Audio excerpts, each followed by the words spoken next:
va essayer d'apprendre à retirer un maximum d'informations de courbes de titrage. Alors, des courbes de titrage, ce sont des graphiques de ce style ici, qui représentent le pH en fonction d'un certain volume de solution titrante ajoutée. Alors, je vous rappelle qu'un titrage, c'est... on utilise une burette pour réaliser un titrage, donc c'est un tube vertical avec un robinet. En dessous, on place dans un Erlenmeyer, pour pas que ça pique, pour pas que les gouttes ressortent, une certaine quantité de solution inconnue. Donc on essaye d'analyser une solution de concentration inconnue avec une solution de concentration connue.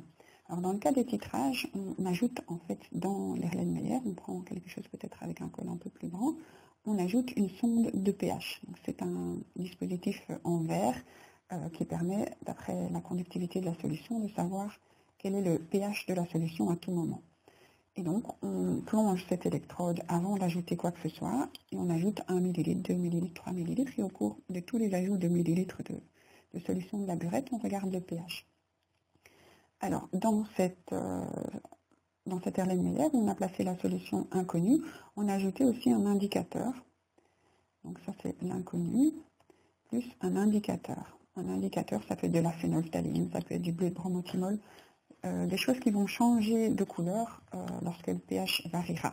Et donc, on essaye que la zone de virage de l'indicateur, le pH auquel ces deux couleurs changent, soit dans le seau, parce qu'on voit qu'il ne se passe pas grand-chose, et puis d'un coup, un grand changement, et on va essayer de visualiser ça par une couleur, un changement de couleur d'indicateur. Alors, donc ici, on a plusieurs informations. Donc, quand on reçoit ces courbes, même sans aucun titre, on peut identifier ce qu'on avait comme espèce attitrée. Et donc, si on commence avec un pH de départ qui est acide, donc pH inférieur à 7, acide, c'est que l'espèce qu'on est en train de titrer est un acide.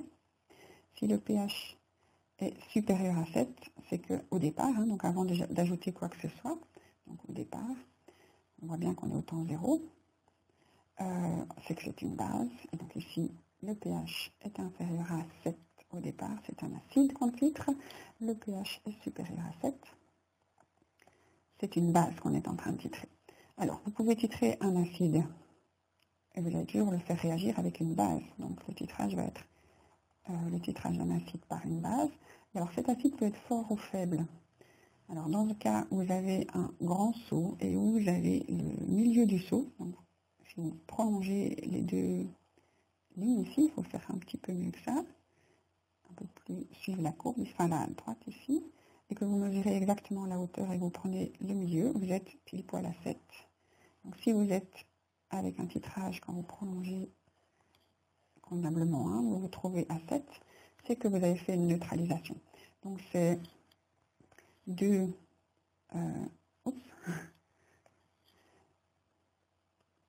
ces deux titrages-ci sont des neutralisations.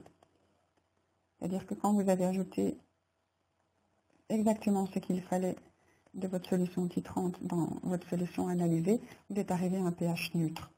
Ceci, par contre, quand vous avez ajouté exactement ce qu'il fallait, donc le pH que vous avez au milieu du seau, au moment de l'équivalence, au moment où la réaction s'est terminée, vous voyez que le pH n'est pas à 7. Donc quand on est ici au milieu du seau, on prolonge ici, hop, plutôt comme ça, on n'est vraiment pas à 7. Donc pH différent de 7. pH différent de 7, on n'a pas réalisé une neutralisation. Alors les réactions acide-base, les titrages ou d'autres, qui donnent des neutralisations, c'est des espèces fortes. Donc on a titré un acide fort par une base forte. Et ici, donc on a mis dans la burette la base forte et l'inconnu était un acide fort. Ici on a mis dans l'Erlenmeyer, l'inconnu était une base forte, puisqu'on a de nouveau une neutralisation. Et ça on a titré par, si vous avez un acide dans le pot, vous allez mettre dans la burette, si vous avez une base, cette fois-ci dans le pot, vous allez mettre dans la burette un acide. Alors, toujours dans la burette, c'est toujours quelque chose de fort. Et donc, si vous avez démarré avec un acide, vous n'êtes pas à 7, donc c'est un faible. Et vous l'avez titré, si c'est un acide par une base, alors dans la burette, on ne se pose pas la question de mettre une espèce qui va réagir à moitié, on va bien mettre chaque fois quelque chose de fort. Donc, l'inconnu peut être faible ou faible. Et le titrant, la burette, celui qui réalise la réaction, est toujours fort.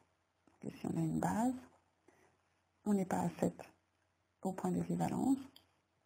Donc c'est une base faible. Et si c'est une base, c'est titré par un acide. Et si on titre avec quelque chose, ce sera toujours un fort. Ça va, donc pH égale à 7, c'est un fort. pH égale à 7, c'est un fort. Donc l'espèce que vous titrez est acide parce que vous commencez à l'acide et est fort parce que vous êtes à 7 à l'équivalence. Donc ici, c'est quelque chose de faible. Ok, alors on reprend pourquoi est-ce qu'on a une neutralisation avec les acides forts, puis on regardera pourquoi on n'est pas tout à fait au neutre quand on fait les acides faibles. Alors on va les traiter exactement ensemble parce que c'est juste une inversion entre les deux, mais ça devient vraiment la même chose. Donc un acide fort, quand vous l'avez mis en solution, donc, parce qu'on travaille toujours avec des acides en solution, on peut prendre HCl, mais on pourrait prendre n'importe lequel des 6 acides forts qui est à l'arrière du tableau périodique. Mais en solution, avant même d'avoir rencontré la moindre goutte de base, il avait déjà complètement réagi avec l'eau. C'est ça le caractère fort d'un acide, c'est sa tendance à réagir plus ou moins fort. Ici très fort avec l'eau, réaction complète.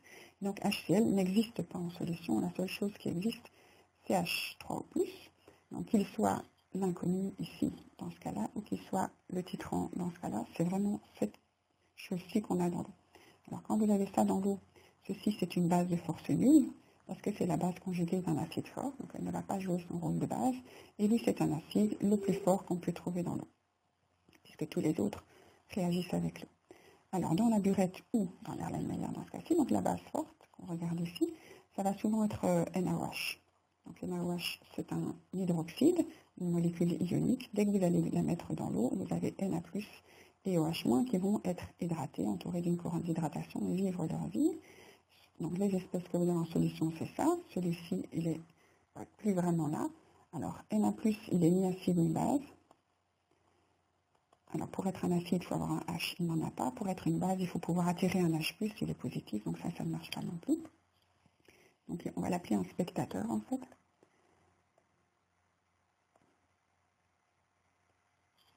Spectateur. Et OH-, c'est la base la plus forte qu'on peut avoir dans l'eau. Puisque dès que vous allez avoir d'autres bases fortes, ça peut être un hydrure, NaH, ou un oxyde, Na2O. Donc les bases fortes sont tout en bas dans le tableau à droite. Donc dès que vous allez avoir une base forte dans l'eau, elle va réagir complètement avec l'eau et donc former des OH-, une solution avec de la basicité. Alors dès que vous avez ces deux solutions, toutes ces espèces dans l'eau, elles vont réagir ensemble. Donc dès que vous ajoutez une goutte de votre solution titrante avec votre solution titrée, vous allez avoir H3O+, qui va rencontrer OH- dans ce cas ici, mais ici c'est exactement la même chose sauf qu'on l'écrit dans l'autre sens. OH- qui était là au départ avec du H3O+ qu'on ajoute, vous remarquez que c'est vraiment les deux mêmes réactions, et donc les deux réactions vont donner de l'eau, et donc le OH- donne son HA, le H3O+, pardon, donne ce H+ à OH-, et inversement, OH- prend, donc c'est la base prend, donc acide donne, et la base prend. Et donc on se retrouve avec de l'eau. De l'eau, c'est neutre. Il n'y a plus du tout de basicité. Donc au moment où vous aurez ajouté exactement ce qu'il faut de la solution titrante, ici, donc le volume exact qu'il fallait, là c'était 20 ml, ici c'était 10 ml. Donc le volume nécessaire pour neutraliser ce qu'il y avait au départ, donc la quantité dans votre solution inconnue, vous avez une solution neutre. Donc ça c'est votre équation ionique. Et quand vous écrivez l'équation moléculaire,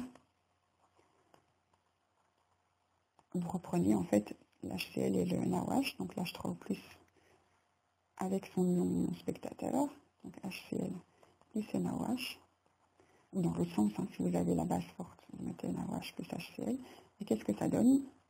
Le H avec le OH, H2O, et le Cl avec le Na, NaCl. Alors NaCl est sous forme aqueuse, donc c'est un sel, c'est de l'eau salée, c'est neutre, et donc c'est pour ça que vous faites une neutralisation quand vous travaillez avec des acides forts par des bases fortes. Il n'y a plus rien qui est ni acide ni basique dans l'eau. Alors on peut représenter aussi le diagramme bilan. Donc ça c'est un autre graphique qui présente les espèces présentes en solution en fonction aussi du volume de solution ajoutée. Et donc on va avoir le volume de l'équivalence, qui est le volume du seau, qui est de 20 ici ou de 10 là, et donc une certaine quantité de molécules qui vont diminuer à chaque ajout de la solution titrante. Vous faites disparaître votre espèce de départ. Donc si c'est votre espèce forte, votre acide fort ou votre base forte. Donc si on le fait ici, ce sera l'acide fort. Et la base forte ajoutée, vous ne la voyez pas, parce que dès que vous l'ajoutez, elle réagit complètement et elle donne de l'eau. Donc tout OH moins ajouté, on ne le voit pas. Et donc la base forte, on la voit que après. Donc si vous faites le même graphique ici, c'est dans ce cas-ci la base forte que vous avez au départ qui disparaît au fur et à mesure du temps. Et dès que vous avez ajouté ce qu'il fallait pour réagir avec, votre acide fort que vous ajoutez dans la burette peut être vu. Et donc c'est ça qu'on voit au départ, un pH acide qui varie très peu, parce qu'on a de l'acide fort tout le temps, ça reste un pH très acide. À partir du moment où vous avez tout consommé, d'un coup, il n'y a plus d'acide et vous commencez à avoir de la base. Donc l'acide n'est plus présent. Et donc vous avez votre pH qui bascule d'un coup d'un pH très acide, 2, 3, à un pH très basique. Et donc vous avez un grand saut. Si c'est l'inverse, vous commencez avec une base. Tant que vous avez de la base, ça reste avec un pH élevé. Et quand vous avez d'un coup la disparition de toute la base, il n'y en a plus, un certain volume ajouté au moment de l'équivalence, vous avez à ce moment-là l'acide, donc l'accumulation de l'espèce titrante, donc vous allez ajouter en excès. Donc ça c'est pour les acides forts. Donc pour ce qui est des faibles, je crois qu'on va faire une autre vidéo.